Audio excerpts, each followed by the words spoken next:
Hi అండి. నమస్తే అందరికీ. అందరు ఎలా ఉన్నారు? బాగున్నారా? ఈరోజు నేను మీకు జంగారెడ్డిగూడెం దగ్గరలో ఉన్న గోకుల తిరుమల పారిజాతగిరి గురించి ఆ ఆలయం గురించి చూపిస్తానండి. ఈ ఆలయానికి మేము ఎలా వచ్చాము, సో ఇక్కడ ఏమేమి ప్రత్యేకతలు, సో మీకు అన్నీ నేను చెప్తాను. మేము తిరుపతి సేవకి వెళ్ళాం కదండి, అక్కడి నుంచి పారిజాతగిరికి వచ్చామండి. మేము ఇక్కడికి వచ్చేటప్పటికి ఈవినింగ్ 6 అలా అయ్యిందండి టైము. స్టార్టింగ్ మనకి ఇక్కడ ఊరు కనిపిస్తుంది.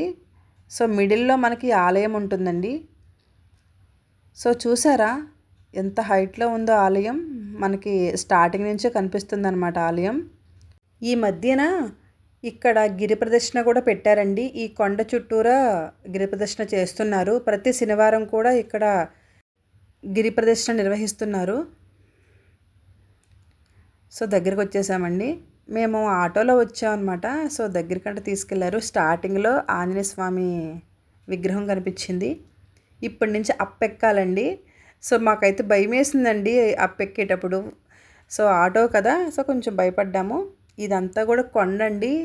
సో అక్కడ మీకు పక్కన చెట్లు కనిపిస్తున్నాయి చూసారా, అవన్నీ కూడా పారిజాత చెట్టులండి.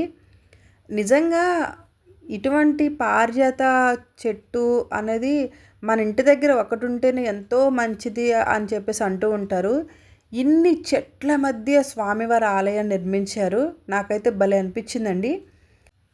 సో ఇక్కడి నుంచి చూస్తుంటే ఊరు మొత్తం కూడా కనిపించింది. అంటే చాలా హైట్లో ఉంటుంది కదండి ఆలయం. సో చూసారా, ఊరు మొత్తం కూడా కనిపించింది. ఈ ఆలయం గురించి కొన్ని విషయాలు, ఇక్కడ ఆలయాన్ని ఎలా నిర్మించారు ఏంటన్నది కొన్ని విషయాలు తెలుసుకుందామండి. ఈ ఆలయం ఎక్కడుంటుంది అన్నది వివరంగా చెప్తాను నేను. పశ్చిమ గోదావరి జిల్లా జంగారెడ్డిగూడెం సమీపంలో వెలసిన గోకుల తిరుమల పారిజాతగిరి శ్రీ వెంకటేశ్వర స్వామి ఆలయం అండి. ఎంతో ప్రసిద్ధి చెందింది.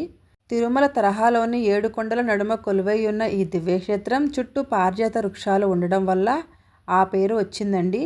ఈ ఆలయానికి సంబంధించిన ముఖ్యమైన విషయాలు ఏంటో చూద్దామండి.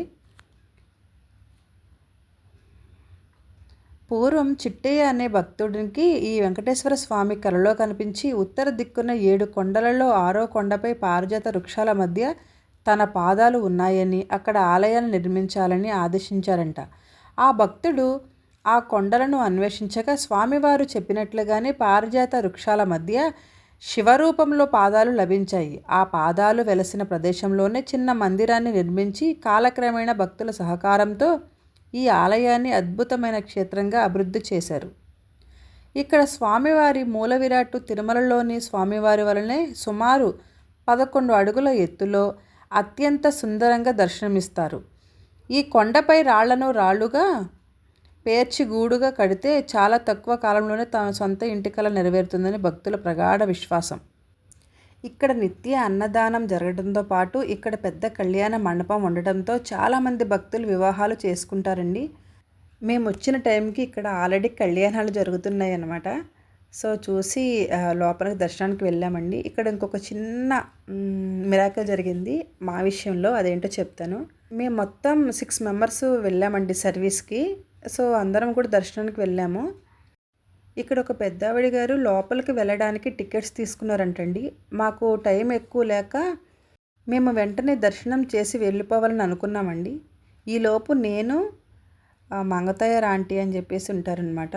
సో ఇద్దరం కలిసి ఉన్నప్పుడు మమ్మల్ని పిలిచి టికెట్ తీసుకొని మీరు లోపలికి వెళ్ళండి అన్నారు. బట్ మాకు టైం సరిపోదు, కుదరదండి అన్నాము. చాలా రిక్వెస్ట్గా సో అన్నారు. సడన్గా నేనే అన్నాను అనమాట. సో ఎందుకు అవకాశం వచ్చింది కదా ఆంటీ, సో వెళ్దాం పదండి అని చెప్పేసి వెళ్ళామండి. అది అనుకోని ఒక మంచి ఫీల్ ఇచ్చిందండి. అంటే అనుకోకుండా సో అలా జరిగింది. ఇక్కడ ఇంకొకటి మిస్ అయిపోయామండి మేము, అద్దాల మేడ. ఈవినింగ్ 5 తర్వాత అద్దాల మేడ అనేది క్లోజ్లో ఉంటుంది. సో అది చూడలేకపోయాం. నెక్స్ట్ టైం వస్తే మాత్రం ఖచ్చితంగా చూస్తామండి. దర్శనం అయిపోయిన తర్వాత వెళ్ళిపోతున్నామండి.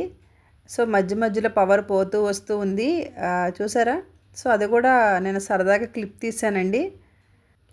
ఎవరైనా సరే చిన్న తిరుపతి మధ్య ఆంజనేయ స్వామి ఆలయానికి వచ్చిన వారు ఖచ్చితంగా ఈ పారిజాతగిరిని దర్శించుకోండి. ఓం నమో వెంకటేశాయ.